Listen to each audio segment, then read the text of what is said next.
ఓం కృష్ణమూర్తి గారు ఓం. లేదు సార్, నాకు ఇప్పుడే కరెక్ట్. శుక్లాంబరధరం విష్ణుం శశివర్ణం చతుర్భుజం ప్రసన్నవదనం ధ్యాయేత్ సర్వవిఘ్నోపశాంతయే. అగజానన పద్మార్కం గజాననమహర్నిశం అనేకదం తం భక్తానాం ఏకదంతముపాస్మహే. అమర సరిత్తరంగ నిబహమ్ములకున్ నటనాలయంబుగా కొమరు మిగుల్ జటాపటలి కోసము భస్మవలక్షరేఖికా విమలిన పాలభాగ పదవీ స్మృతి కోసము మందహాసదీప్రమును బల్కు కోసము శివా మనసెల్ల కుతూహలించడు. సభకు నమస్కారం. భారత భారతి అక్షరార్చన వాక్స్థలి సమూహం సమర్పించు మాతృపూజ మహోత్సవం ఆదిశంకరుల శివానందలహరి కార్యక్రమానికి పెద్దలందరికీ స్వాగతం తెలియజేస్తున్నాము. ఈరోజు ఆదిశంకరుల వారి శివానందల గురించినటువంటి విశేషాన్ని తెలపడానికి పెద్దలు ఆచార్య మల్లాప్రగడ శ్రీమన్నారాయణమూర్తి గారు ఉన్నారు. వారు తన ప్రసంగాన్ని ఆరంభించాల్సిందిగా ప్రార్థిస్తున్నాను. నమః శివాభ్యాం నవయౌవనాభ్యాం పరస్పరాశ్లిష్టవపుర్ధరాభ్యాం నగేంద్రకన్యా వృషకేతనాభ్యాం నమో నమః శంకర పార్వతీభ్యాం. ఆది దంపతుల పాదార విందాలకు సభక్తికంగా సహస్రాధికంగా ముందుగా ప్రణామాలు సమర్పించుకుంటూ భారత భారతికి నిత్యము నిరంతరము నిండు మనస్సుతో అక్షరార్చన సాగిస్తున్న మాన్య మహోదయులు ఈ వాక్స్థలి సమూహాన్ని సార్థకంగా ప్రామాణికంగా ప్రయోజనకరంగా నిర్వహిస్తున్న పెద్దలు శ్రీ గిరిజా మనోహర్ బాబు గారు, శ్రీయుతులు కుందావజ్జల కృష్ణమూర్తి గారు, శ్రీ నారుమంచి వెంకట అనంతకృష్ణ గారు, శ్రీ పాలకుర్తి రామమూర్తి గారు, తదితరులైన సాహితీ సహవ్రతులు పెద్దలు అందరికీ ముందుగా నమస్కారాలు సమర్పిస్తున్నారు. తమ ఇళ్ల ముంగిళ్లలో ఉంటూనే శివానంద లహరిలో జగద్గురువులు అందించిన దివ్య వైభవాన్ని నిండు గుండెతో స్వీకరించడానికి సంసిద్ధులై విచ్చేసిన ఆత్మీయులందరికీ నా సాధువాదాలు సమర్పిస్తూ శివానంద లహరిలోని 6వ భాగానికి స్వాగతం, శుభస్వాగతం. శివానంద లహరిలో 5వ శ్లోకంలో శంకరులు చాలా చమత్కారంగా తనకు ధర్మశాస్త్ర విశేషాలు కానీ తర్క వ్యాకరణ అలంకారాది శాస్త్ర విశేషాలు కానీ ఏమాత్రము తెలియవని, వైద్యశాస్త్ర పరిజ్ఞానం కానీ శకున శాస్త్రం కానీ కవిత్వం కానీ సంగీతం కానీ పురాణం కానీ మంత్రాంగం కానీ మంత్రశాస్త్రం కానీ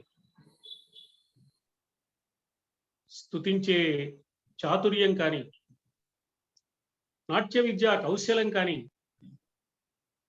హాస్య కుశలత కానీ తనకు లేదని, రాజు మెప్పు ఎలా పొందగలుగుతానని, అందువల్ల పశుపతివైన నువ్వే పశువునైన నన్ను అనుగ్రహించు స్వామి, నువ్వు సర్వజ్ఞుడివి కదా అని ప్రార్థించాడు. మనకున్న ఈ శాస్త్రాలలో ఒక కోణంలో పరిశీలించినప్పుడు తర్కశాస్త్రం చాలా విశేషమైనది. తర్కశాస్త్రంలో తర్కం అంటేనే కార్య కారణ సంబంధాన్ని నిరూపించే శాస్త్రం. ఈ సృష్టి ఎలా వచ్చింది, ఈ సృష్టి ఒక కార్యమైతే ఏమిటి దీనికి కారణం, అలాగే ఈ సృష్టిలో కనపడుతున్న అనేకమైన అంశాలకు ఏది కారణం అని ఇలా కార్య కారణ సంబంధాన్ని తర్కించి చర్చించి నిరూపించేందుకు చేసే ప్రయత్నం తర్కశాస్త్రంలో ప్రధానంగా కనపడుతుంది. తర్కశాస్త్రం ప్రధాన లక్ష్యం కూడా అదే. అందువల్ల శాస్త్రాల విషయాలు, విద్యా సంబంధమైన విషయాలు, కళా సంబంధమైన కౌశలాలు వరుసగా చెప్పి ఇవేవీ నాకు తెలియదన్న జగద్గురువులు 6వ శ్లోకంలో ప్రత్యేకించి తర్కశాస్త్ర సంబంధమైన ఒక అంశాన్ని ప్రస్తావించారు. తర్కశాస్త్రంలో ఘటమని, మట్టి ముద్ద అని, అంటే కుండ మట్టి ముద్ద. మట్టి ముద్ద కారణమైతే కుండ కార్యం, అంటే మట్టి ముద్ద ఆధారంగా కుండ తయారైంది. కుండ రూపొందడానికి, ఒక ఏర్పడడానికి ఒక వస్తువు కావాలి, ఒక ముడి పదార్థం కావాలి. అలాగే వస్త్రానికి దారం కావాలి. ఇది కాక కొండ మీద పొగ కనపడుతోంది అంటే అక్కడ నిప్పు లేనిదే పొగ రాదు, కాబట్టి అక్కడెక్కడో అగ్ని ఉంది అని ఊహించే ఒక అభిప్రాయం ఉంది. ఇలాంటి అనేకమైన అంశాలు ఆధారంగా తర్కశాస్త్రం ఎన్నో విశేషాలు మనకు తెలియజేస్తుంది. ఘటోవా మృత్పిండోప్యణురపి చ ధూమోగ్నిరచలః. ఆ తర్కశాస్త్ర విశేషాలను ప్రస్తావన చేస్తున్నారు ఆదిశంకరుడు. ఘటోవా మృత్పిండోపి అణురపి చ ధూమోగ్నిరచలః పటోవా తంతుర్వా పరిహరతి కిం ఘోరశమనం వృధా కంఠక్షోభం వహసి తరసా తర్కవచసా పదాంభోజం శంభోర్భజ పరమసౌఖ్యం వ్రజ సుధీః. ఓ బుద్ధిమంతుడా అని సంబోధన చేస్తున్నారు. సుధీః. మానవుడు ఏ శాస్త్ర విజ్ఞానాన్ని క్షుణ్ణంగా అధ్యయనం చేయాలన్నా, అధ్యయనం చేసిన శాస్త్రాన్ని ఆకలింపు చేసుకోవాలన్నా, ఆకలింపు చేసుకున్న శాస్త్రాన్ని ఇతరులకు అర్థమయ్యే విధంగా అభివ్యక్తీకరించాలన్నా బుద్ధి కుశలత కావాలి. అందుకని శాస్త్ర పండితుడు తప్పకుండా బుద్ధి కౌశలం కలిగిన వాడే అయి ఉంటాడు. కాబట్టి శాస్త్ర పరిజ్ఞానం పరిపూర్ణంగా కలిగిన బుద్ధిమంతుడిని గురించి చెప్తున్నారు, అతడికి తెలియజేస్తున్నారు ఈ విశేషాలను, అతన్ని సంబోధిస్తున్నారు. ఓ బుద్ధిమంతుడా అంటే శాస్త్ర జ్ఞానం పుష్కలంగా సంపాదించుకున్నవాడా? ఆ శాస్త్రాల్లో ప్రధానమైంది తర్కశాస్త్రం కాబట్టి తర్కశాస్త్ర విశేషాలను తరచి చూచి అందులో తలమానికమైన స్థితికి ఎదిగినవాడు. అలాంటి ఓ పండితుడా ఏం చేస్తావయ్యా నువ్వు? ఘటోవా మృత్పిండోపి అణురపి చ ధూమో అగ్ని అచలః. ఎంతసేపు తర్కశాస్త్రంలో చేసే వాదం ఘటం, మృత్పిండం అంటే మట్టి ముద్ద, కొండ, నిప్పు, పొగ, ధూమము, అగ్ని. ఇది కొండ మీద పొగ వస్తోంది. పటోవా తంతుర్వా. వస్త్రానికి దారపు పోగులే ఆధారం, దారపు పోగులు వస్త్రంగా రూపొందుతున్నాయి. ఇలాంటి విశేషాలను చర్చించి తర్కించడమే తర్కశాస్త్రంలో కనపడే విశేషం. అందువల్ల ఘటోవా మృత్పిండోపి అణురపి చ ధూమోగ్నిరచలః పటోవా తంతుర్వా పరిహరతి కిం ఘోరశమనం. ఈ వాదంలో ఎదుటివాడిని ఓడించి తానే విజయం సాధించానని విర్రవీగడానికి ఉపయోగపడతాయేమో కానీ కిం ఘోరశమనం పరిహరతి. శమనుడు అంటే యముడు రావడం అంటే అది ఘోరమైన విషయం. ఆ యముడి రాకలో ఉండే భయంకరమైన పరిస్థితిని ఏమైనా పరిహరతి కిం పరిహరించగలుగుతాయా? అబ్బో ఇతడు తర్కశాస్త్ర పండితుడండి, చాలా గొప్పవాడు, కాబట్టి ఇంత గొప్ప తర్కశాస్త్ర పండితుడి జోలికి మనం వెళ్ళకూడదు అని యముడు ఎప్పుడైనా అనుకుంటాడా? ఎంత వాదం చేసినా, ఎంత తర్కం చేసినా, ఎంత చర్చించినా ఇదంతా దేనికి పనికొస్తుంది అంటే ఎదుటివారితో వాదించి కొట్టి కంఠశోష తప్ప ఉపయోగమే ఉంది కనుక వృధా కంఠక్షోభం వహసి తరసా తర్కవచసా. ఈ తార్కిక వాదాలు ఒట్టి కంఠశోషగా మాత్రమే మిగులుతాయి తప్ప ఉపయోగం ఏముంది? నిజానికి ఇవన్నీ వృధా కంఠశోషలే సుమా. అందుకని పద అంభోజం శంభోర్భజ పరమ సౌఖ్యం వ్రజ. శంభోహో పదాంభోజం భజ. పరమశివుని పాదపద్మాలను భక్తితో సేవించవయ్యా ఓ బుద్ధిమంతుడా. ఏమిటి సేవిస్తే కలిగే ప్రయోజనం అంటే పరమ సౌఖ్యం వ్రజ. శాస్త్రజ్ఞానం సంపాదించడం వల్ల లోకంలో ప్రభువుల మెప్పు పొందవచ్చు, ప్రజల మెప్పు పొందవచ్చు, మన్ననలు, సత్కారాలు, గౌరవాలు, తద్వారా కొంత ధన సంపాదన కూడా జరిగితే జరగవచ్చు. కానీ అవేవి శాశ్వతమైన ప్రయోజనాలు కావు. అవి సుఖాల వలె కనిపిస్తాయి కానీ శాశ్వత సుఖాలు కావు. ఆ విజ్ఞానము నిలబడేది కాదు. ఆ విజ్ఞానం ఆధారంగా ఇతడు సంపాదించిన సుఖము నిలబడేది కాదు. ఏ విజ్ఞానమైనా పరమాత్మను చేరుకోవడానికి ఉపయోగపడే విజ్ఞానమే యథార్థమైన విజ్ఞానం తప్ప మిగిలిన విజ్ఞానాన్ని వాటి వల్ల ఉపయోగమే ఉంది. అందుకని పరమాత్మ పాదాలను ఆరాధిస్తే కలిగే ప్రయోజనం ఉందే అది పరమ సౌఖ్యం. అది శాశ్వతమైన సౌఖ్యం, అది ఉత్కృష్టమైన సౌఖ్యం, అది యథార్థమైన సౌఖ్యం. సౌఖ్యం అని పిలిస్తే ఆ విషయాన్నే పిలవాలి. అందుకని పదాంభోజం శంభోర్భజ పరమ సౌఖ్యం వ్రజ సుధీ. శాస్త్రాలన్నింటిలోనూ తర్కశాస్త్రం ప్రత్యేకమైంది అనుకున్నాం. దేనికి ఏది ఆధారం, ఇది ఉంటే అది ఉందా, ఇలా కార్యకారణ సంబంధమైన విశేషాలను చర్చించి తర్కించి వాదించి ఎదుటి వారిపై గెలుపు సాధించడానికి ఈ తర్కం బాగా ఉపయోగపడుతుంది. అయితే ఈ శాస్త్రాలన్నీ దేనికి పనికొస్తాయి అంటే సంపాదనకు, అర్థ సంపాదనకు పనికొస్తాయి, ధన సంపాదనకు ఉపయోగపడతాయి. అందుకని ఈ శాస్త్రాలన్నీ భుక్తయే నతు ముక్తయే, భుక్తికే గాని ముక్తికి పనికొచ్చేవి కాదు అన్నారు. అంతేకాదు భర్తృహరి ఇంకో మాట కూడా అన్నాడు, శాస్త్రే వాద భయం కులే చ్యుతి భయం అని ప్రారంభించి బాగా శాస్త్ర పరిజ్ఞానం ఉంది అంటే ఏ వాదనలో ఎన్నాళ్ళు విజయం సాధిస్తామో, ఎప్పుడైనా మనను మించిన వాడు, తాడిని దన్నేవాడు ఉంటే వాడు తల దన్నేవాడు ఉంటాడు కదా, తనను మించిన వాడు వచ్చి తనను ఓడిస్తాడేమో, ఈ వాదనలో ఓడిపోతానేమో, అపఖ్యాతి పాలవుతానేమో, ఇంతకాలంగా సంపాదించుకున్న కీర్తి రంగపాలవుతుందేమో. ఆ డిండిమ భట్టు తర్కశాస్త్రంలో చాలా గొప్ప పండితుడు. కానీ శ్రీనాథుడు అతన్ని ఓడించాడు. అప్పటి వరకు డిండిమ భట్టు చేత ఓడిపోయిన పండితులే కానీ డిండిమ భట్టును ఓడించిన పండితులు లేరు. అందుకని డిండిమ భట్టును ఓడించి శ్రీనాథుడు అతని కంచు ఢక్కను పగలగొట్టించాడు. శ్రీనాథుడికి అపారమైన గౌరవం దక్కింది, కనకాభిషేకం లభించింది, గొప్ప పేరు ప్రఖ్యాతులు వచ్చాయి. కానీ డిండిమ భట్టు పరిస్థితి ఏమిటి? దెబ్బతిన్నాడు, బాధపడ్డాడు. కాబట్టి శాస్త్ర పరిజ్ఞానం ఎంత ఉన్నా కూడా ఎప్పటికైనా ఈ శాస్త్రంలో తనను మించిన వాడు ఒకడు వస్తే అతడితో వాదనలో ఓడిపోతామేమో అనే భయం ఉండి తీరుతుంది సుమా. శాస్త్రే వాద భయం కులే చ్యుతి భయం. నేను చాలా గొప్ప వంశంలో పుట్టాను అనుకుంటే ఎప్పుడైనా ఆ వంశ సంప్రదాయాలకు భిన్నంగా తాను ప్రవర్తించినా లేక తన వారసులు ప్రవర్తించినా ఆ వంశానికి కళంకం వస్తుంది. చ్యుతి భయం, ఆ వంశ గౌరవం దెబ్బతింటుంది. కాబట్టి మనం చాలా గొప్పవి అనుకునే ఈ అంశాలన్నీ కూడా భయాన్ని కలిగించేవే కానీ నిర్భయత్వాన్ని, ఆనందాన్ని ప్రసాదించేవి కాదు. అందుకని భర్తృహరి ఇవన్నీ చెప్పి వైరాగ్యమేవ అభయం, ఏ భయము లేకుండా చేసేది ఏమిటయ్యా అంటే ఒక వైరాగ్యం మాత్రమే. ప్రాపంచిక విషయాల పట్ల విరక్తి కలిగి దైవ చింతనతో కాలం గడిపే మనస్సు ఒక్కటే యథార్థంగా అభయాన్ని పొందుతుంది సుమా. వైరాగ్యం ఒక్కటే భయాన్ని పోగొట్టి అభయాన్ని ఇస్తుంది అన్నారు.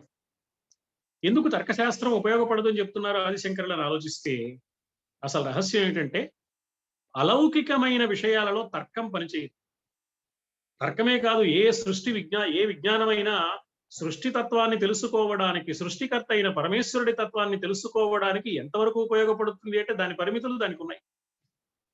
ఆధునిక యుగంలో జగదీష్ చంద్రబోస్ వచ్చి మొక్కలకు ప్రాణం ఉంది అని చెప్పాడు. విజ్ఞాన శాస్త్రం ప్రకారం పరిశోధన చేసి 5000 సంవత్సరాల క్రితమే వ్యాస మహర్షి భాగవతంలో ఆ విశేషాన్ని తెలియజేశాడు. వేళ జగదీష్ చంద్రబోస్ సాంకేతికంగా పరిశోధన చేసి నిరూపించిన తర్వాత అవును నిజమే, వ్యాసుడు చెప్పింది యథార్థమే.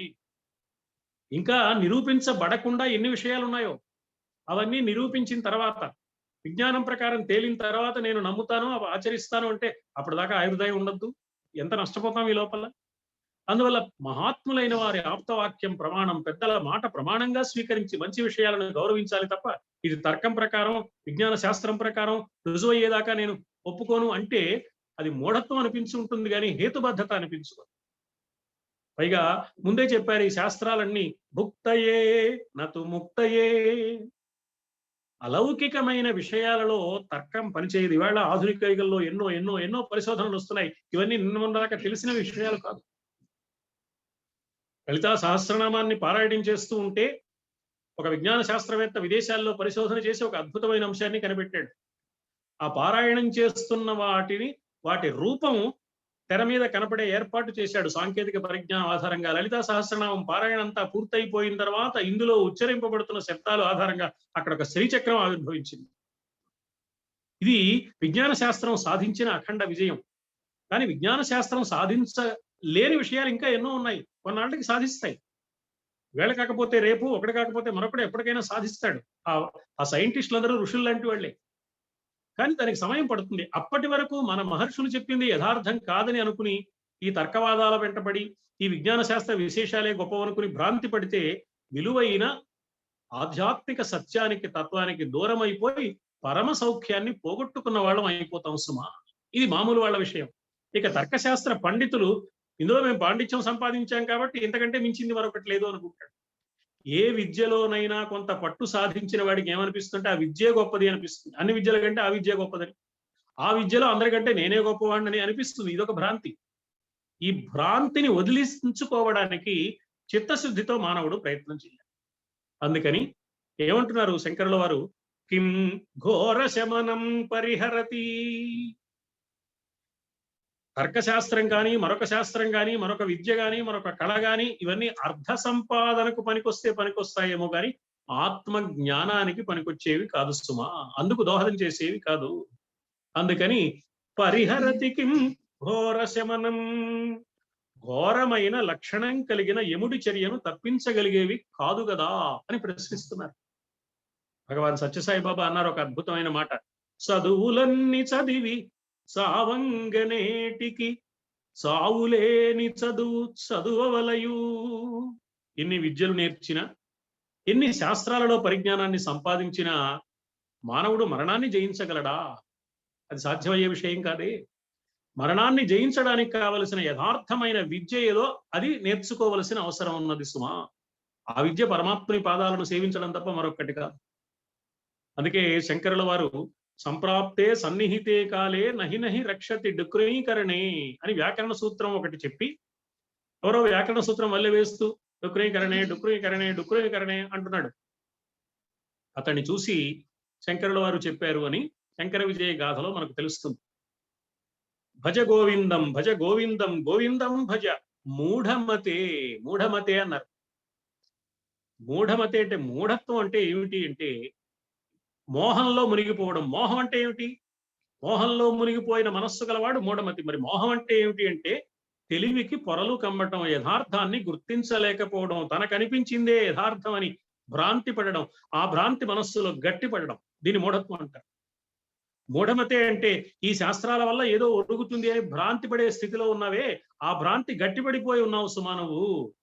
సంప్రాప్తే సన్నిహితే కాలే, ఎముడు దగ్గరకు వచ్చి తీసుకెళ్ళడానికి వచ్చినప్పుడు నహి నహి రక్షతి డుక్రీకరణే, నువ్వు వల్లె వేస్తున్న ఈ వ్యాకరణ సూత్రం నిన్ను రక్షిస్తుందా? ఇది ప్రశ్న. బానే ఉందండి, వ్యాకరణ శాస్త్రం పనికిరాదు, తర్కశాస్త్రం పనికిరాదు, ఏ విద్యలు రక్షించవు, పరమాత్ముడు సేవ తప్ప అని చెప్పడానికి ఈ మాట చెప్పారు. అందుకే గోవిందం భజ, పరమాత్మని సేవించవయ్యా. బాగుంది. ఇక్కడ డుక్రీకరణ అనే సూత్రం ఎందుకు చెప్పాలి? వ్యాకరణ సూత్రాల్లో మరో సూత్రం చెప్పొచ్చు కదా, చాలా సూత్రాలు ఉన్నాయిగా. అంటే ఈ డుక్రీకరణ అనే సూత్రం వ్యాకరణ సంప్రదాయం ప్రకారం పరిశీలిస్తే ఇది కర్మకు సంబంధించింది. కరణే చేసేది, చేయించేది, వాటికి సంబంధించిన వ్యవహారానికి సంబంధించిన సూత్రం అని. అంటే కర్మకాండ నిన్ను సంరక్షించదు సుమా. కర్మకాండలో భాగంగా మనం ఎన్నో పనులు చేస్తాం. పూజ చేస్తాం, అభిషేకం చేస్తాం, ప్రదక్షిణాలు చేస్తాం, పారాయణలు చేస్తాం, స్తోత్రం చేస్తాం. ఈ కర్మకాండ ఎప్పుడైతే మనస్సులో భక్తి లేకుండా యాంత్రికంగా జరిగిందో, జ్ఞానం సంపాదించాలనే లక్ష్యంతో కాక పుణ్యం సంపాదించాలనే కోరికతో జరిగిందో, ఆ కర్మకాండ నీకు రక్షణ కల్పించదు సుమా. దైవాన్ని ఆరాధించడం వల్ల మనకు కలగవలసింది జ్ఞానం తప్ప పుణ్యం కాదు. జ్ఞానం లభిస్తే మోక్షం వస్తుంది, జ్ఞానాదేవత కైవల్యం. కానీ కర్మకాండ ఎందుకు చేయాలి అంటే శరీరానికి సంబంధించిన మాలిన్యాలను, మనస్సులకు సంబంధించిన కల్మషాలను పోగొట్టుకుని చిత్తశుద్ధిని సంపాదించడానికి కర్మకాండ ఉపయోగపడాలి. కానీ మనం ఏం చేస్తున్నాం? సర్వసాధారణంగా 99 మంది కనీసం ఏం చేస్తున్నాము అంటే, కర్మకాండ చేస్తే పుణ్యం వస్తుంది, ఈ పూజ చేస్తే పుణ్యం, ఈ వ్రతం చేస్తే పుణ్యం, ఈ అభిషేకం చేస్తే పుణ్యం, పుణ్యం వల్ల లౌకికమైన ప్రయోజనాలు ఏవో నెరవేరుతాయి, ఈ అభిప్రాయంతో చేస్తున్నాం. ఇది సరైంది కాదు అని చెప్పడానికి ఆ సూత్రం తీసుకున్నారు ఆయన. కర్మకాండ రక్షించదు సుమా. మరి ఏది రక్షిస్తుంది? జ్ఞాన సంపద రక్షిస్తుంది. కాబట్టి కర్మకాండ నువ్వు ఎలా చేయాలి అంటే, కర్మకాండని కర్మబంధంగా కాక కర్మయోగంగా మలుచుకోవాలి. అప్పుడు అది జ్ఞానంగా పరిణమిస్తుంది. ఈ జ్ఞానంగా పరిణమిస్తూ కర్మకాండలు ఆచరించాలంటే నీకు కావాల్సింది అంతరంగంలోని యథార్థమైన భక్తి. నాకు దైవం తప్ప మరేమీ అక్కర్లేదు. దైవం ఇచ్చేవి కాదు, నాకు దైవమే కావాలి. దేవుడి ద్వారా లభించే ప్రయోజనాలు కాక దేవుడే కావాలని పరితపించడం యథార్థమైన భక్తి. కాబట్టి ఆ భక్తితో ఆరాధించవయ్యా. పదాంభోజం శంభోర్భజ, శంభో పదాంభోజం భజ, పరమ సౌఖ్యం వ్రజ.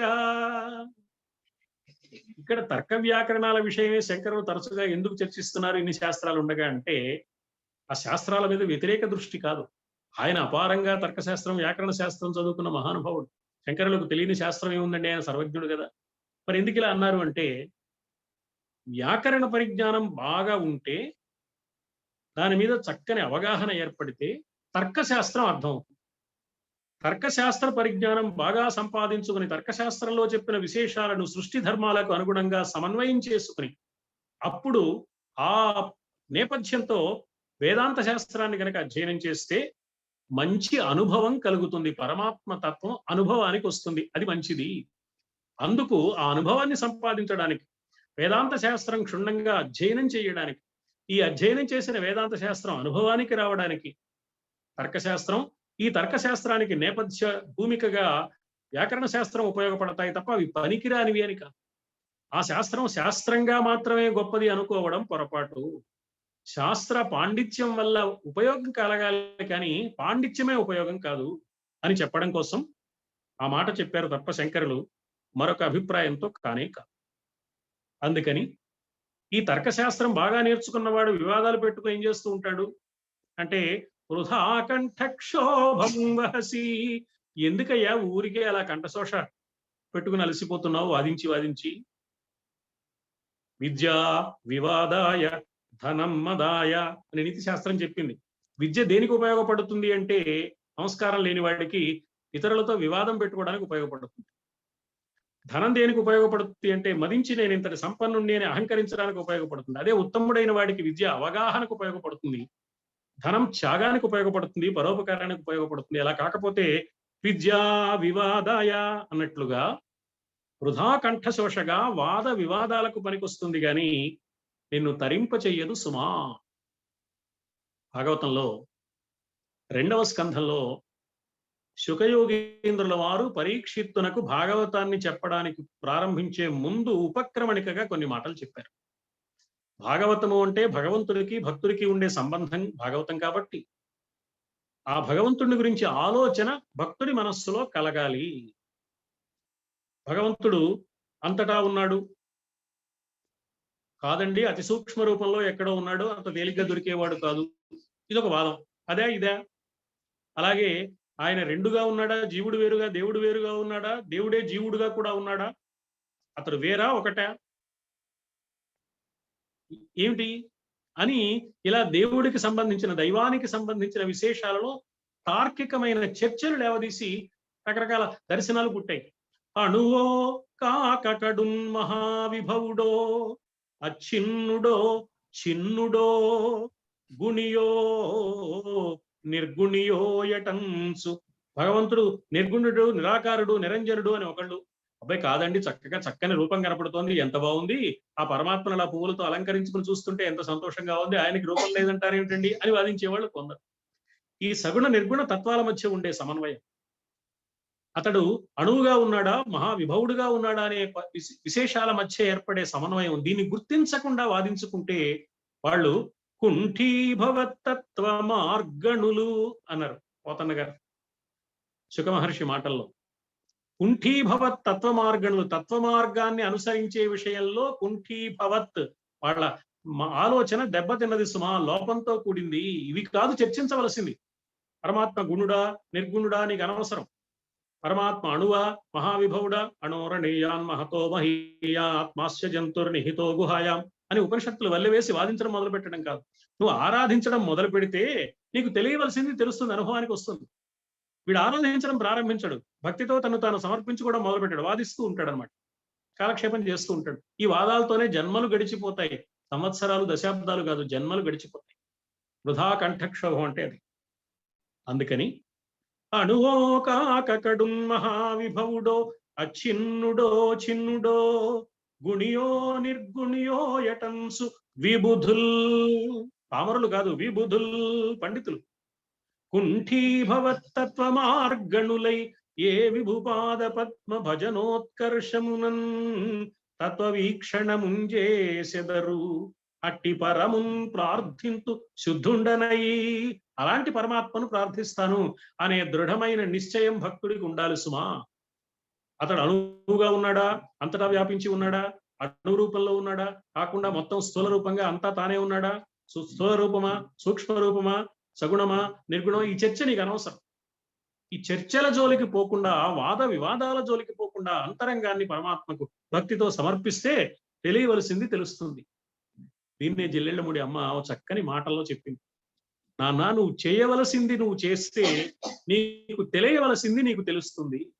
చేయవలసింది వీడు చేయకుండా వాదిస్తూ ఉంటాడనమాట. మన వాళ్ళు అంటారు అకాడమిక్ సాటిస్ఫాక్షన్ అని, దానికి పనికొస్తుంది కానీ ఏ విధమైన ఆత్మ జ్ఞానానికి అది దోహదం చేయదు, ఆత్మ ఆనందానికి అది దోహదం చేయదు. అందుకని అది వృధా కంఠశోషగా వాద వివాదాలకు పనికొస్తుంది తప్ప తరింప చెయ్యదు సుమా. అందుకని ఆ వేదాంత శాస్త్రాన్ని ఆచరణ ద్వారా, ఆచరణాత్మకమైన అవగాహన వేదాంత శాస్త్రం పట్ల పెంచుకుని అనుభవానికి తెచ్చుకోవాలి. అప్పుడు అది బుద్ధికి కాక హృదయానికి సంబంధించిందిగా ఉంటుంది. బుద్ధి హృదయానికి లోబడి ఆత్మకు సమర్పించబడుతుంది, పరమాత్మకు. ఈ హిరణ్యకశిపుడికి ప్రహ్లాదుడికి సంభాషణ జరిగేటప్పుడు భాగవతంలో చాలా విశేషాలు చెప్పారు. రే, విష్ణుమూర్తిని గురించి మాట్లాడితే నోరు తెరిస్తే విష్ణు అంటున్నావు, నా కుమారుడు కదా, గురువులేమో ఇది నీకు చెప్పలేదంటున్నారు, నీకు ఎట్లా వచ్చింది? వజ్జలు చెప్పని ఈ మతి మజ్జాతుడవైన నీకు మరి ఎవ్వరిచే ఉజ్జాతమయ్యే బాలక అని ప్రశ్నించాడు. ఆ గురువుల్ని నిలదీశాడు. ఏడయా మా వాడికి ఇవన్నీ చెప్పారా అని. అయ్యా, పొరపాటు, మీరు మమ్మల్ని తప్పుగా అర్థం చేసుకుంటున్నారు. తప్పులు లేవు మా వలన దానవనాథ విరోధి శాస్త్రముల్ చెప్పము, క్రూరులై పరులు చెప్పరు. మీ కుమారునకు ఇంతయు నైజ మనీష, ఇది సహజమైన బుద్ధి అన్నాడు. పరమాత్మని ఆరాధించాలి, పరమాత్మే సర్వస్వం అనే బుద్ధి సహజంగా ఉండాలి, కానీ నేర్పితే వచ్చేది కాదు. అక్కడే చెప్పాడు. అందుకే చెచ్చెర పుట్టునే పరులు చెప్పిననైన నిజేచ్ఛనైన ఏమిచ్చిననైన కానలకు నేగిననైన హరిప్రబోధములు. ఈ నైజ మనీష అనేది పోతన్న గారి సహజ పాండిత్యం. సహజంగా ఉండాలి, పాండిత్యం నేర్చుకుంటే వస్తుంది, అది సహజం అయిపోవాలి. ఇది శాస్త్ర విషయం అని కాక జీవన ధర్మం అని గుర్తించాలి. అందుకని అలా గుర్తించినప్పుడు ఆ శాస్త్ర విజ్ఞానం మోక్షార్హతను కలిగిస్తుంది. లేకపోతే ఈ తార్కిక వాదం వల్ల వృధా కంఠక్షోభ తప్ప ఏం ఫలితం ఉంది? అందుకని ఏ చదువైనా సరే దాని ప్రయోజనం ఏమిటి? ప్రహ్లాదుడి మాటల్లో చెప్పారు పోతన్న గారు, చక్రహస్తుని ప్రకటించు చదువు. ఏ విద్య ద్వారా పరమాత్మతత్వాన్ని తెలుసుకునే అవకాశం ఉంటుందో అది యథార్థమైన విద్య సుమ. కాబట్టి బుద్ధిమంతుడైన ఓ మానవుడా, పదాంభోజం శంభోర్భజ పరమ సౌఖ్యం వ్రజ. శంభుని పాదపద్మాలను భక్తితో సేవించవయ్యా, శాశ్వతమైన సర్వోత్కృష్టమైన అసలు సిసలైన పరమ సౌఖ్యాన్ని పొందవయ్యా. సర్వేశ్వర శతకమని యథావాక్కుల అన్నమయ్య అనే కవి ఒక అద్భుతమైన శతక రచన చేశాడు. అందులో ఆ కవి అంటాడు, నానాశాస్త్ర సముచ్చయ ఆగమ పురాణ ప్రౌఢులై. నానా శాస్త్ర సముచ్చయ ఆగమ పురాణ ప్రౌఢులై తత్వ విజ్ఞాన ధ్యాన సమాధి విద్యలు అతి విస్పష్టంబుగా నేర్చిరే. ఎన్నో శాస్త్రాలు, ఆగమ శాస్త్రాలు, పురాణం ఇవన్నీ చదువుకుని మేము విజ్ఞానం సంపాదించాము, ధ్యానం చేయగలను, అందులో సమాధి నిష్టను సంపాదించే విద్య కూడా మాకు తెలుసు అని అనుకుంటూ ఉంటారే, తాను ఈ నేర్పుల నెల్లనొప్పదు భవత్ సద్భక్తి. అది ఎలాంటిది? విద్యా సమాధాన ప్రస్ఫుట శక్తి. విద్య ఏ విధంగా పని చేస్తుందో ఆ పని చేయించేది భక్తి మాత్రమే. ఆ భక్తి లేకుండా ఈ విద్య, నేను ఈ శాస్త్రం చదివా ఆ శాస్త్రం చదివా అంటే ఏమీ ఉపయోగం లేదు సుమా. అరవింద ఘోష్ చెప్తాడు విద్యకు 4 దశలు అని. మొదటి దశలో విద్య ఇన్ఫర్మేషన్ అన్నాడు. ఏ శాస్త్రం అయినా సరే చాలా విషయాలు సేకరిస్తాం మనం, అది ప్రారంభ దశ. వీటిని కొంత అర్థం చేసుకుంటాం, అది నాలెడ్జ్ అన్నాడు. మూడో దశలో కొంత అనుభవానికి వస్తుంది, అది ఎక్స్పీరియన్స్ అన్నాడు. 4వ దశలో దీని సారము అతడి ఆచరణలో వ్యక్తం అవుతుంది, దాన్ని విజ్డమ్. రామకృష్ణ పరమహంస, రమణ మహర్షి, జలీళ్ళమూడి అమ్మ, ఇలాంటి మహానుభావులు ఆ 4వ దశలో ఉన్నారు. వాళ్ళు పుట్టుకతోనే అలా ఉన్నారో, మనకు ఆ దివ్య స్థితిని ప్రసాదించడానికి అలా కనపడుతున్నారో, అది ఏ మానవుడైనా ఆధ్యాత్మిక విద్యలో అందుకోవలసిన అంశం సుమా. అందుకని తాను ఈ నేర్పులనొల్లనొప్పదు భవత్ సద్భక్తి విద్యా సమాధాన ప్రస్ఫుట శక్తి. నీ కరుణ చేతంగాని సర్వేశ్వరా, నీ కరుణ ఉంటే తప్ప ఈ ఫలితం రాదయ్యా. నీ కరుణ కలగాలి అంటే నిన్ను ఆరాధించాలి. అందుకని శంభోహో పదాంభోజం భజ. శంభుడు అంటే శంభు శంభు. శం అంటే శుభాలను, భూ అంటే పుట్టించేవాడు, ప్రసాదించేవాడు, అతన్ని సేవించాలి. అంటే భక్తి వల్ల మాత్రమే మానవుడికి సంస్కారం అలవడుతుంది. సంస్కారము చాలని పక్షంలో శాస్త్ర పరిజ్ఞానం దుర్వినియోగం అయ్యే ప్రమాదం. కాబట్టి వాదన మాని సాధన చేయమంటున్నారు ఆదిశంకరుడు. అందుకే కాళహస్తీశ్వర శతకంలో దూర్జటి మహాకవి అంటాడు ప్రసిద్ధమైన పద్యం, శృతులభ్యాసము చేసి శాస్త్ర గరిమన్ శోధించి. వేదాలన్నీ చదువుకున్నాం మేము, శాస్త్రాలన్నీ పఠించాం, మతినూహించి మా బుద్ధితో ఎన్నో ఎన్నో విషయాలు తెలుసుకున్నాం. ఏం తెలుసుకున్నావయ్యా? శరీరం అస్థిరము బ్రహ్మంబు ఎన్న సత్యంబు కాంచితి మనసున్. బ్రహ్మ సత్యం, ఈ శరీరం అశాశ్వతం తెలుసుకున్నాం అని ఏం చేస్తారు? తెలుసుకున్నది ఆచరిస్తారా అంటే కాదు. సఫలన్ వృధావచనములు చెప్పంగనే గాని. మా జాతి ప్రవచనకర్తలు అనుకుంటున్న వాళ్ళలో ఉన్న లోపం ఎవరైనా ఉంటే ఆ లోపాన్ని గురించి దూర్జటి మహాకవి ఎప్పుడో ప్రస్తావించాడు. మాకు అది తెలుసు, బ్రహ్మజ్ఞానం తెలుసు, పరమాత్మతత్వం మాకే తెలుసు, మేం చెప్పేదే అసలైన విషయం అని వాదించే వాళ్ళ సంగతి అక్కడ ప్రస్తావించారు. శాస్త్రంబు శరీరం అస్థిరము బ్రహ్మం వెన్న సత్యంబు కాంచితి మనసున్ సబలన్ వృధావచనములు చెప్పంగనే కాని నిర్జిత చిత్త స్థిర సౌఖ్యములు తెలియడో శ్రీ కాళహస్తీశ్వరా. నాయమాత్మ ప్రవచనేన లభ్య. ప్రవచనం వల్ల ఆత్మజ్ఞానం రాదు సుమా.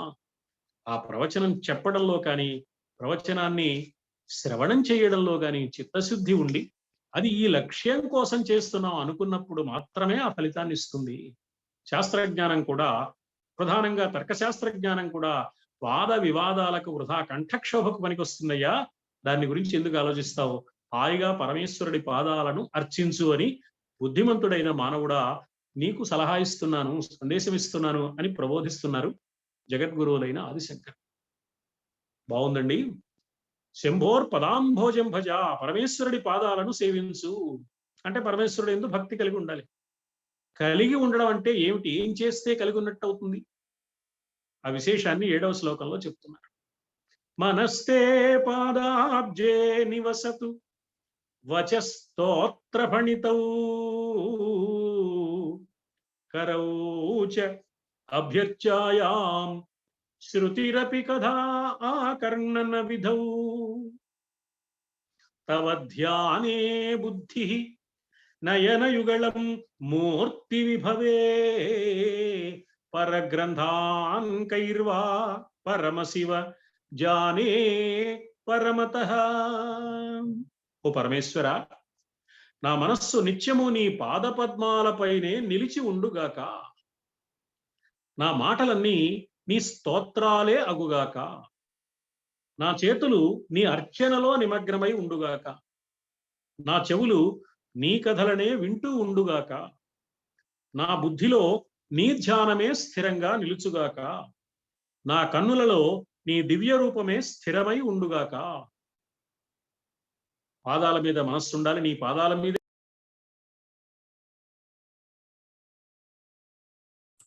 సార్ మ్యూట్ అయ్యారు, సార్ మ్యూట్ అయ్యారు. ఇతర విషయాలతో నాకు పనేముందయ్యా? పరగ్రంథాన్ కైర్వా పరమశివ జానే పరమతః. 6వ శ్లోకంలో తర్కశాస్త్రం వృధా కంఠక్షోభమని చెప్పిన ఆదిశంకరులు శాస్త్రజ్ఞానం వ్యర్థమని జగద్గురువుల అభిప్రాయం కాదు, ఆ శాస్త్రాల పరమార్థాన్ని గుర్తించాలి అన్నదే వారి భావం. తర్కశాస్త్రంలో ఇచ్చిన ఉదాహరణలు విషయం. సార్ మళ్ళీ మ్యూట్ అయింది. మానవుడు ఆ శాస్త్రజ్ఞానాన్ని అవగాహన చేసుకోవాలి, ఆచరించాలి.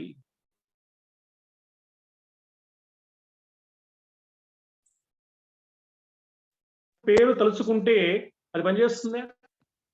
ఓ టాబ్లెట్ మీద ఆ తగరపు కాగితం మీద ఉంటుంది, ఈచ్ టాబ్లెట్ కంటైన్స్ అని 10 పేర్లు ఉంటాయి. ఆ 10 పేర్లు వరుసగా వల్లి వేస్తూ ఉంటే ఆ వ్యాధి నయం కాదు, ఔషధాన్ని లోపలికి స్వీకరించాలి. అలాగే శాస్త్రజ్ఞానం కూడా ఆచరణ వల్ల ఉపయోగపడుతుంది కానీ మరో విధంగా కాదు. అందుకని శాస్త్రే వాదభయం, కులే చ్యుతి భయం, విత్తే నృపాలాద్భయం. బాగా సంపద ఉంటే ఇన్కమ్ ట్యాక్స్ డిపార్ట్మెంట్ వాడు నోటీస్ ఇస్తాడు. భోగే రోగ భయం, సుఖాల వెంట పడితే రోగాలు వస్తాయి, కానీ అన్ని భయాలే మిగులుతాయి అని చెప్పి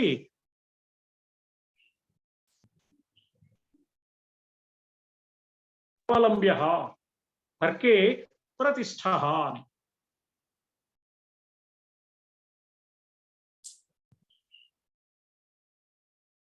తర్కం ద్వారా తెలిసేవాడు కాదు, కానీ వాదో నావలంబ్య తర్కే అప్రతిష్ఠ. సార్ మ్యూట్ అవుతుంది సార్, పదే పదే మ్యూట్ అవుతుంది చేసుకున్నాయి. తర్కశాస్త్ర పదాలు వల్లె వేస్తే చాలదయ్యా, పరమాత్మ పాదాలు పట్టుకోవాలి అంటున్నారు ఆదిశంకరుడు. ఎందుకంటే నదిని దాటాలి.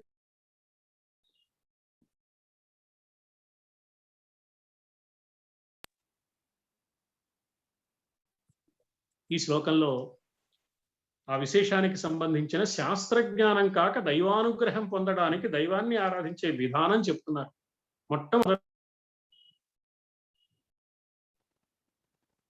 వినబట్టం లేదు సార్. సార్ అది మ్యూట్ అవుతుంది సార్, పదే పదే ఎందుకు మైక్ మ్యూట్ అవుతుంది ఎందుకో.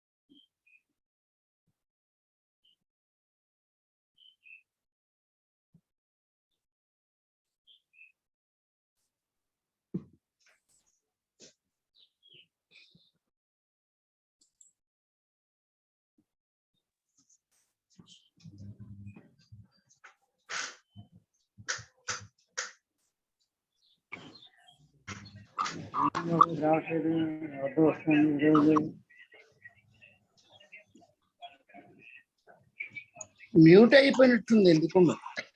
అవును సార్ మాట్లాడు, అయిపోయింది. Technical problem.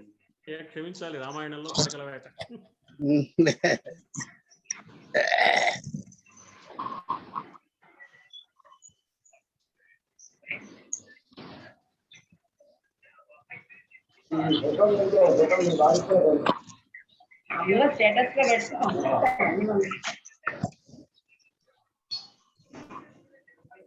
అది కృష్ణాష్టమి వచ్చి ఫోటోలు తీయాలి, అందరూ తీసుకుంటారు.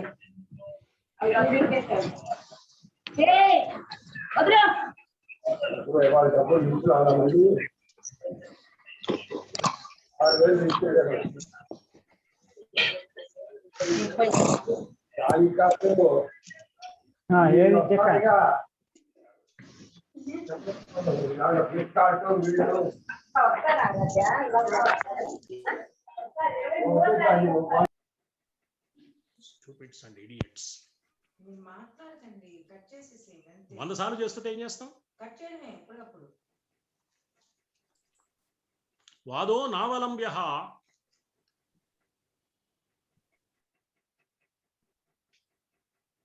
వాదో నావలంబ్య తర్కే అప్రతిష్ఠ. ఇలాంటి మాటలు ఏం చెప్తున్నాయంటే వాదాలకు తర్కాలకు అందనివాడు పరమాత్మ. అందుకని శాస్త్ర సంబంధమైన పదాలు వల్లవేస్తే చాలదయ్యా, పరమాత్మ పాదాలు పట్టుకో అన్నారు కదా. అందుకు మొట్టమొదటి చేయవలసింది మనస్సు. మనస్తే పాదాబ్జే నివసతు. మన ఏవ మనుష్యాణం కారణం బంధ మోక్షయో. బంధానికైనా మోక్షానికైనా మనస్సే కారణం అన్నారు. ముందుగా మనస్సు ఏం చేయాలి అంటే తే పాదాబ్జే నివసతు. నీ పాద పద్మాలపై నిమగ్నమై ఉండేటట్లు చేసుకో స్వామి అని శివుణ్ణే ప్రార్థిస్తున్నారు. ఆ తర్వాత మనస్సు తర్వాత రెండోది ముఖ్యమైనది వాక్కు. పనికి మాలిన ఉబుసుపోక కబుర్లతో పిచ్చాపాటి సంభాషణలతో విలువైన కాలాన్ని వ్యర్థం చేసుకోవడం కాక నా వాక్కు స్వామి ఎప్పుడూ నీ స్తోత్ర పఠనంలో నిమగ్నమయ్యేట్లు చేయవయ్యా. వచస్తోత్ర ఫణితౌ. ఓహో బానే ఉంది కాబట్టి పొద్దు నుంచి సాయంత్రం దాకా ఏదో ఒక స్తోత్రం తీసుకుని వల్లె వేస్తూ పారాయణం వేస్తూ కూర్చోవాలన్నమాట అని కాదు. స్తోత్రం అంటే అందులో ఉండేవి ఏమిటి? దైవీ గుణాలు. ఆ గుణాలు వంట పట్టించుకునే ప్రయత్నం చేయాలి. స్తోత్రంలో ఏముంటాయని ఆలోచిస్తే మన ఇష్టదైవాన్ని గురించి మనం స్తోత్రం చేస్తాం. ఆ స్తోత్రంలో దేవుడి గుణాలు ఉంటాయి, దేవుడి లీలలు ఉంటాయి, మహిమలు ఉంటాయి, పరమాత్మ రూపం ఎంత గొప్పదో ఉంటుంది, పరమాత్మ తత్వం ఎంత విశిష్టమైందో ఉంటుంది. వీటన్నింటి పట్ల ఒక చక్కని అవగాహన ఏర్పరచుకుని ఎలా ఆలోచించాలి, ఎలా ఆచరించాలి, ఎలా ప్రవర్తించాలి మానవుడు గుర్తించాలి. అందుకని పనికిమాలిన ఉబుసుపోక కబుర్లతో కాలక్షేపం చేయడం కాదు. వచస్తోత్ర ఫణితౌ. ఆ తర్వాత మిగిలిన ఇంద్రియాల సంగతి చెప్పారు. రకరకాల పనులు చేసే చేతుల సంగతి చెప్పారు. కరౌచ అభ్యర్చాయాం. చేతులు నీ పూజలో సార్థకమయ్యే స్థితిని ప్రసాదించు స్వామి. చెవులతో అనేక విషయాలు వింటాం మనం. విన్నవన్నీ చెవుల ద్వారా మనస్సులోకి వెళ్ళి మన ఆలోచనలను చిందరవందర చేసి రకరకాల దారుల్లో నడిపిస్తాయి. అందుకని అవి కాక శృతిరపి కథాకర్ణన్న విధౌ. కథల్లో పరమార్థాన్ని చింతన చేస్తూ ఆ కథ వినాలి. ఊరికే కథ కాలక్షేపంగా వింటే కూడా సరిపోదు. హరికథ కాలక్షేపం, పురాణ కాలక్షేపం అంటూ ఉంటారు అన్నమాట.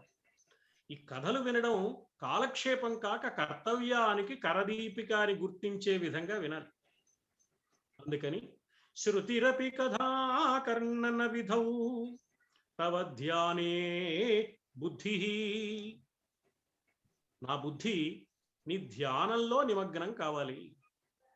అసలు ధ్యానం అంటేనే బుద్ధిలో నిలబెట్టుకోవడం పరమాత్మ. అందుకని ధ్యానం చేస్తే నిరంతరం మనస్సులో బుద్ధిలో ఆలోచనలో స్వామి నిండి ఉంటాడు. నయన యుగళం మూర్తి విభవే. నా చూపులు నీ దివ్య దర్శనంలో సార్థకమయ్యే దివ్య స్థితిని నాకు అనుగ్రహించు స్వామి అంటున్నారు. దీన్నే ఒక చిన్న మాటలో చెప్పారు పెద్దలు. హృషీకేణ హృషీకేశ సేవనం భక్తి. హృషీకం అంటే ఇంద్రియం.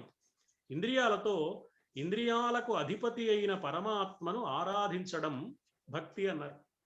భక్తి అంటే ఏమిటయ్యా అంటే ఇంద్రియాలతో ఇంద్రియాలకు అధిపతి అయిన పరమాత్మను సేవించు. హృషీకేశుడు అంటే ఇంద్రియాలకు అధిపతి. మన ఇంద్రియాలన్నింటికీ అధిపతి ఆయనే. ఆయన దయవల్లే ఇంద్రియాలు నడుస్తున్నాయి. అందుకని ఇంద్రియాలన్నీ పనిచేయాలంటే, చెవి వినాలంటే, కన్ను చూడాలంటే, నాలుక రుచిని గుర్తించాలంటే, ముక్కు వాసన గ్రహించాలి అంటే, చర్మం స్పర్శను తెలుసుకోవాలి అంటే, చేతులు పనిచేయాలి అంటే, పాదాలు నడవాలి అంటే పరమాత్మ అనుగ్రహంతోనే నడుస్తున్నాయి. కాబట్టి హృషీకేశుడు అంటే పరమాత్మ. కాబట్టి పరమాత్మ నుంచి శక్తి వీటికి వచ్చింది కాబట్టి మళ్ళీ దీని ఎవరికి ఇవ్వాలి? పరమాత్మకే ఇవ్వాలి. స్వామి ప్రసాదించిన ఇంద్రియాల సంబంధమైన ఈ శక్తులను మళ్ళీ స్వామి సేవలో సమర్పించడం కృతజ్ఞత అవుతుంది. ప్రపంచం వైపు ప్రసరిస్తున్న ఇంద్రియాలను నెమ్మదిగా సాధనవశంతో బుజ్జగించి బతిమాలి సరైన పద్ధతిలో క్రమశిక్షణ ద్వారా పరమాత్మ వైపు మళ్లించుకోవాలి. అది భక్తి. అది ఏ ఇంద్రియాన్ని ఎందులో ఉపయోగించాలో ఈ శ్లోకంలో వరుసగా చెప్పారు. విశ్వనాథ వారి కల్పవృక్ష కావ్యంలో శబరి దగ్గరికి రాముడు వచ్చినప్పుడు శబరి అంటుంది, చేతులున్నాయి కాబట్టి పూలు తెచ్చానయ్యా, చుట్టూ చెట్లున్నాయి కాబట్టి పళ్ళు తెచ్చాను, శరీరంతో నేనున్నాను కాబట్టి నీ సన్నిధికి వచ్చాను, మనస్సుంది కాబట్టి ఇప్పటి వరకు నీ గురించే ఊహ చేశాను అంటుంది. అంటే ఈ ఉన్నవన్నీ అలా సార్థకం కావాలి అని చెప్పడం. చేతులు నికిని పూలు తెచ్చి తిని స్వామి, చెట్లు కలవని పండ్లు తెచ్చి తిని స్వామి, సతను వగుటను నేను వచ్చి తిని స్వామి, చిత్తముండుట ఊహ చేసి తిని గాని అని శబరి నోట పలికిస్తారు విశ్వనాథ వారు. ఈ స్థితి భక్తుడికి రావాలి. శంకరుల వారు అంటున్నారు, ఈ స్థితి కూడా శివుడే ప్రసాదించాలి. ఎప్పుడు ప్రసాదిస్తాడు? అలా ప్రసాదించమని మనం శివుణ్ణే అడగాలి. ఆయన దయ ఉంటే గాని ఇది జరగదు.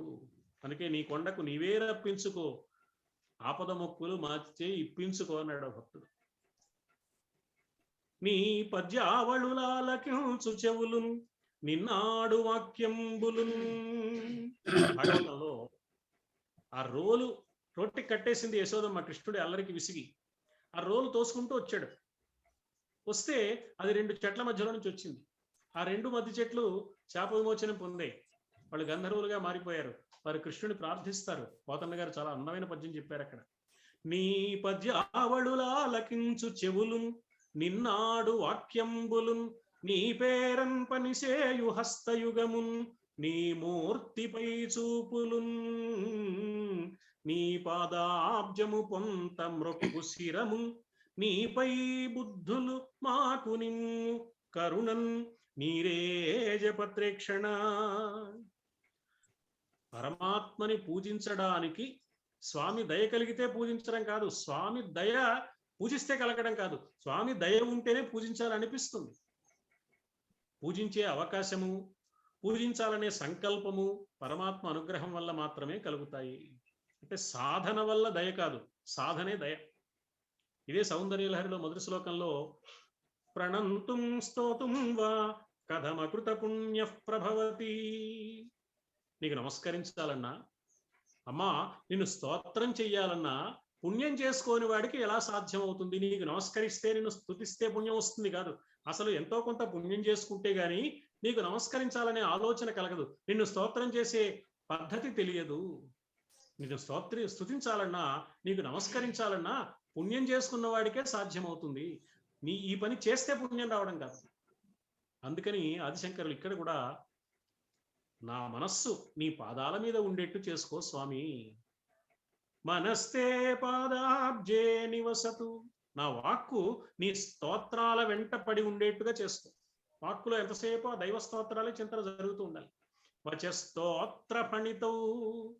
ఇక చేతులు కరౌచ అభ్యర్చాయాం. చెవులు శృతిరపి కథాకర్ణన విధౌ. బుద్ధి తవ ధ్యానే బుద్ధి. కన్నులు నయనయుగళం మూర్తి విభవే. పరగ్రంథాన్ కైర్వా పరమశివ జానే పరమతః అని స్పష్టంగా పరమాత్మను ప్రార్థించారు. ఎందుకు ఇలా ప్రార్థిస్తున్నారు శంకరులు అంటే, మనకు ఏం నేర్పుతున్నారు అంటే, ఇంద్రియాలకు ఒక లక్షణం ఉంది. వాటిని ఖాళీగా ఉంచామనుకోండి ఎటో పోతూ ఉంటాయి. అందుకని దైవం వైపుకు తిప్పకపోతే ప్రాపంచిక విషయాల్లో తలమునకలుగా ఉంటాయి. వాటిని ప్రపంచం వైపు నుంచి దైవం వైపుకు తిప్పాలి. దాన్నే అభ్యాస వైరాగ్యాలు అని గతంలో మనం చెప్పుకున్నాం. ఆ ఇంద్రియాలకు మనస్సుకు శివుడే లక్ష్యం కావాలి. ఆ ఇంద్రియాల నిండా శివుడే నిండి ఉండాలంటే ఆరాధ్య దైవం శివుడైతే శివుడు, రాముడైతే రాముడు, కృష్ణుడైతే కృష్ణుడు. అలా లేకపోతే అవి కొరగాని పనుల వైపు ప్రసరిస్తాయి, వ్యర్థమైపోతాయి, కూడని పనులు కూడా చేస్తాయి. అందుకే ప్రహ్లాదుడు కంజాక్షునకు గాని కాయంబు కాయమే పవన గుంఫిత చర్మభస్త్రిగాక. ఈ శరీరం ఉన్నది దేనికయ్యా? పరమాత్మ సేవ చేయడానికి కాకపోతే, లేకపోతే గాలి పీలుస్తోంది వదులుతోంది, గాలి పీలుస్తోంది వదులుతోంది, తోలు తిట్టి కొలివిలో ఆపనే చేస్తోంది కదా. ఈ శరీరానికి దానికి తేడా లేదా? హరిపూజనముసులేని హస్తంబు హస్తమే తరుశాఖ నిర్మిత దర్విగాక. ఓ చిన్న గరిట చెట్టు కొమ్మ నుంచి తీసుకొచ్చి ఆ చెక్కతో గరిట తయారు చేశారు. ఆ గరిటకి చేతికి తేడా ఏముందయ్యా? కమలేషు చూడని కన్నులు కన్నులే తను కుడ్యజాల రంధ్రములుగాక. ఈ కళ్ళు కళ్ళ కిటికీ లాంటివే కదా, కిటికీ అచేతనం, కన్ను కూడా అంతేనా? చూస్తే పరమాత్మను చూడాలి కన్నులతో. చక్రిచిన్ హరిపూజనములేని హస్తంబు వైకుంఠు పొగడని వక్త్రంబు వక్త్రమే డమడమధ్వనితోడి దక్కగాక. నోరిచ్చింది దేనికి? వాక్కిచ్చింది దేనికి? పరమాత్మను ఆరాధించడానికి తప్ప. లేకపోతే ఊరికి డమడమా శబ్దాలు చేయడమేగా ఈ నోరు చేసే పని. చక్రి చింతలేని జన్మంబు జన్మమే తరళ సలిల బుద్బుదంబుగాక. విష్ణు భక్తి లేని విబుధుండు విబుధుడే పాదయుగముతోడి పశువుగాక అన్నారు. సరిగ్గా ఈ భావమే శంకరుల వారు చెప్పిన భావమే పోతన గారు కూడా చెప్పారు. ఏమంటున్నారు శంకరులు? ముందు మనస్సు చెప్పారు, ఆ తర్వాత ఇంద్రియాలు వరుసగా చెప్తూ అందులో వాక్కు చెప్పారు, తర్వాత శరీరం చెప్పారు.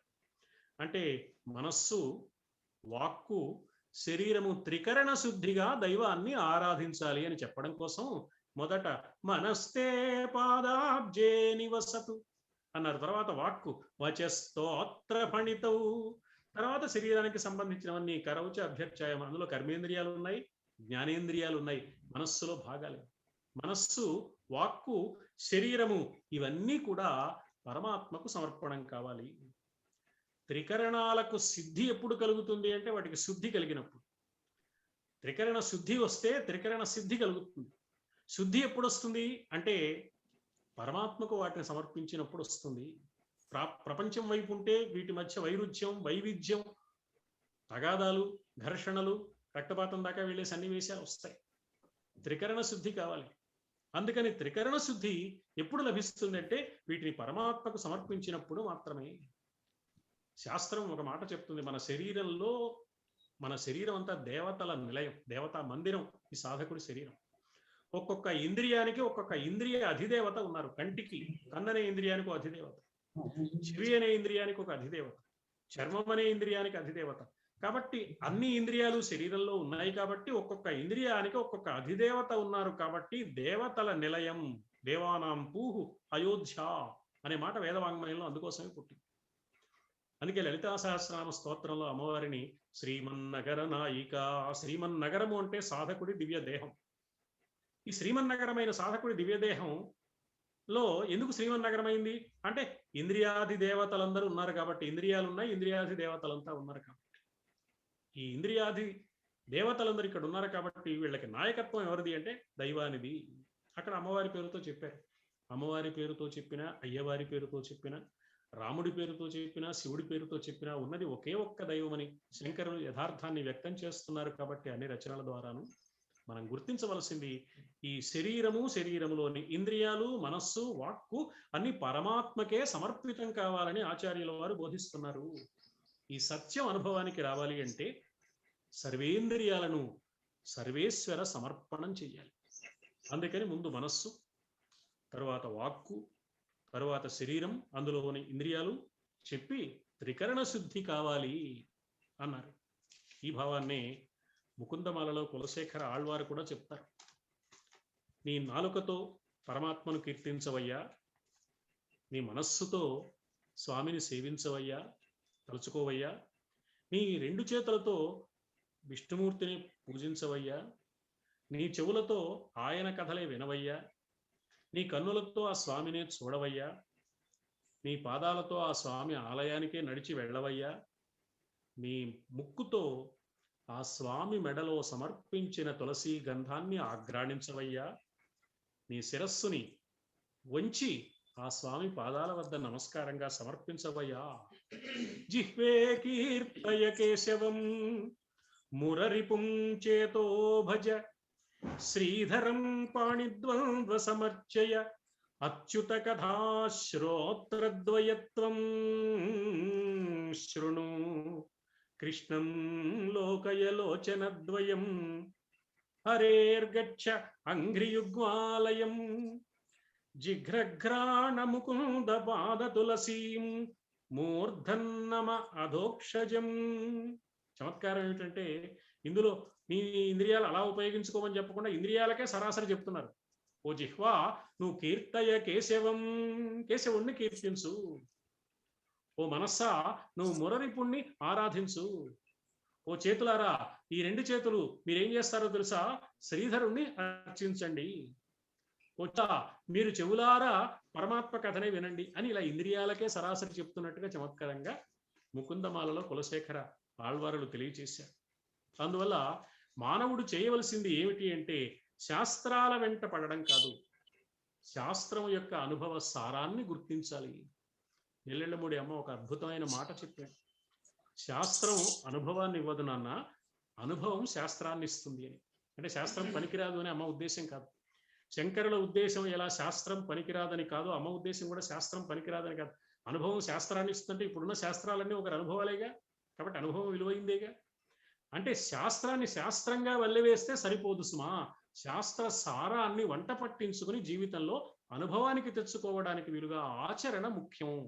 అందుకు భక్తి కావాలి. కానీ వాద వివాదాల నేను శాస్త్ర పండితుడిని నిరూపించుకోవడానికి చేసే ప్రయత్నం వల్ల ప్రయోజనం లేదు. ఈ మాట చెప్పారు. అందువల్ల ఆదిశంకరులు మనకు ప్రబోధిస్తున్నది ఏమిటి అంటే 6వ శ్లోకంలోను 7వ శ్లోకంలోను దైవ ఆరాధన మానవుడికి ప్రధానమైన కర్తవ్యం. కర్తవ్యం మాత్రమే కాదు, ఆ ఆరాధన వల్ల మాత్రమే అతడు రక్షణ పొందుతాడు. దైవ చింతన వల్ల మాత్రమే అతడు ప్రశాంతతను అనుభవించగలుగుతాడు. దైవ చింతనకు దూరమై ప్రాపంచిక విషయాలు ప్రధానమని భావించి ఈ ప్రాపంచికంగా కీర్తినో ధనాన్నో సంపాదించాలని, పేరు ప్రతిష్టలు సంపాదించాలని, అవతల వాడి మీద విజయం సాధించాలని, అవతల వాడికి ఏం తెలియదు, నన్ను మించిన పండితుడు ప్రపంచంలో మరొక్కడు లేడని చాటుకోవాలని ఈ ప్రయత్నంలో చేసే శాస్త్రవాదాలన్నీ వృధా కంఠక్షోభం. ఈ వృధా కంఠక్షోభం తొలగి ప్రశాంతత కావాలి అంటే శంభో పదాంభోజం భజ. అది ఎలా చెయ్యాలి? వరుసగా ఒక్కొక్క ఇంద్రియం మనస్సు 7వ శ్లోకంలో చెప్పారు. కాబట్టి 5-6 శ్లోకాలలో ఏది కూడదో చెప్పి ఏది అవసరమో స్థాపించి ఆ అవసరమైన దాన్ని అలవాటు చేసుకోవడానికి, అవగాహనకు తెచ్చుకోవడానికి, ఆచరించడానికి భక్తుడు చేయవలసిన పని ఏమిటి?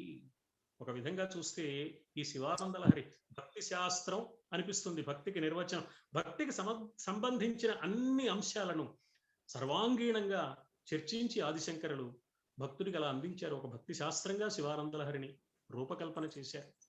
అందువల్ల ఇలా చెప్పి ఈ దైవాన్ని ఆరాధించే విషయంలో మానవుడు చాలా జాగరూకత కలిగి ఉండాలి. భక్తి ప్రధానం. కానీ దైవాన్ని ఆరాధిస్తున్నాను అనుకుని మానవుడు దెబ్బతినే ప్రమాదం ఉంది, పొరపాటు పడే ప్రమాదం ఉంది, అసలు అనుకుని నకిలీల వెంట పడే ప్రమాదం ఉందని 4వ శ్లోకంలో గుర్తు చేశారు. ఆ గుర్తు చేసిన విషయాన్ని మరింత స్పష్టంగా 8వ శ్లోకంలో తెలియజేశారు. ఆ నకిలీల విషయంలో జాగ్రత్తగా ఉండమని ఆదిశంకరులు చేసిన హెచ్చరికతో 8వ శ్లోకం నుంచి తరువాత ఆదిశంకరులు చెప్పిన విశేషాలను వచ్చే వారం విన్నవించుకుంటానని సవినయంగా విజ్ఞప్తి చేసుకుంటూ, ఈ కార్యక్రమంలో ఉండే సాంకేతికమైన విషయాల పట్ల అవగాహన లేని ఒకరు తెలియక చేసిన ఈ ప్రయత్నం వల్ల మధ్యలో చిన్న అంతరాయం కలిగింది. కార్యకర్తలు, సభ్యులైన శ్రోతలు కూడా సహృదయంతో మన్నింతురుగా కానీ కోరుకుంటూ స్వస్తి సర్వేషాం సమస్త సన్మంగళ. శంకర భగవత్పాదుల వారు ఈనాటికి అవసరమైనటువంటి ధర్మాలను అప్పుడు ఎట్లా చెప్పారో భర్తృహరి మొదలు కులశేఖర ఆళ్వారు వారి వరకు ఉన్నటువంటి మహనీయులందరి యొక్క ఉద్ధరణలతో పెద్దలు మల్లాప్రగడ శ్రీమన్నారాయణ గారు అంటే ఒక భక్తి శాస్త్రంగా దీన్ని శివానంద లహరిని మన ముందుకు తీసుకొచ్చినటువంటి శంకర భగవత్పాదులను స్మరిస్తూ చాలా కొత్త కొత్త విశేషాలను అంటే అనేక గ్రంథాలలో ఉన్నటువంటి భక్తి తత్వాన్ని పైకి కనబడుతున్నటువంటి శాస్త్ర వ్యతిరేక దృష్టిలాగా కనిపిస్తున్నది, అసలు శాస్త్ర వ్యతిరేక దృష్టి కాదు అనేటువంటి విషయాన్ని చెప్తూ ఒక చిన్న దుఃఖీకరణే అనే సూత్రంలో దాగి ఉన్నటువంటి అంతరార్థాన్ని అంటే కేవలం కర్మకాండ మాత్రమే మానవుడికి సరిపోదు, భక్తి ముఖ్యము అనేటువంటి తత్వాన్ని చాలా విపులంగా పెద్దలు మల్లాప్రగడ వారు మనకు అందించారు. వారికి ప్రత్యేకమైనటువంటి నమస్కారాలు, ధన్యవాదాలు. నమస్కారం అండి. ఇప్పటి వరకు శివానంద లహరికి సంబంధించినటువంటి అనేకమైనటువంటి విశేషాలను తెలియజేసినటువంటి మాన్యులు ఆచార్య మల్లాప్రగడ శివనారాయణమూర్తి గారి పదవలకు నమస్కరిస్తూ ఈరోజు కార్యక్రమం ముగించుకునే ముందు రేపు సుప్రసన్న సాహిత్య వివేచన కార్యక్రమంలో నవ్య సంప్రదాయవాద విశేషాలను గురించిన విశేషాలని ఆచార్య కోరు సుప్రసన్నాచార్యుల వారు తన ప్రసంగంలో అందిస్తారు. ఆ తర్వాత ఎల్లుండి ఆదివారం రోజు గణపతి అథర్వ శీర్షోపనిషత్ గురించినటువంటి విశేషాలని మాన్యులు డాక్టర్ మైలవరపు శ్రీనివాసరావు గారు అందిస్తారు. ఈ రెండు కార్యక్రమాలు కూడా పెద్దలందరినీ ఆహ్వానిస్తూ ఈ రోజు కార్యక్రమాన్ని శ్రీకృష్ణ స్తుతితో ముగించుకుందాం. ఫలమో పుష్పముతోయమో ఫలమో పుష్పముతోయమో పరమ సేవా భావనందెచ్చి దోసిలితో నీ పదసీమనుంచిన ఉపాస్తి స్వచ్ఛమో జీవితం విలనింకేమి వరన్ మనస్సు శుచియై కృష్ణ స్ఫుర దివ్య కాంతులతో శాంతి లభింప భక్తజన బంధు గోపికా వల్లభా. నమస్కారం.